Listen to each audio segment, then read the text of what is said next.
Lahat yan ay kagagawan ng mga putang inang mga Aquino. At saka yung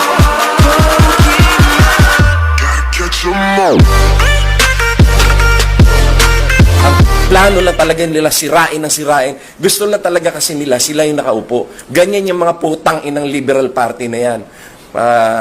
Magmula pa nung panahon ni Ninoy Aquino, ni Cory, yung mga putang inang mga hindot ng mga putang inang mga Aquino na yan, yan ang nagpasira ng ating bansa. No? Sila yung sumira ng pag-unlad ng ating bansa.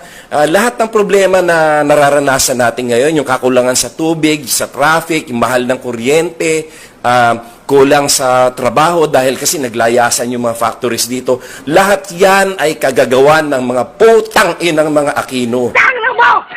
Hayop ka! Busit ka! Yes! No! Adik! At saka yung putang inang hindot na EDSA-EDSA-1 na yan, mga putang ina nyo! Kayo ang may kakagawan kung bakit na ang bansang Pilipinas ay hanggang ngayon ay nahihirapan umahon dahil sa inyo ng mga putang ina nyo! Mga bobo kayo, mga tang-inang hindot kayo, mga putang ina nyo! Good morning po! Salamat! Wala akong pakialam! Sabi ninyo, masamang magburak, tang ina nyo!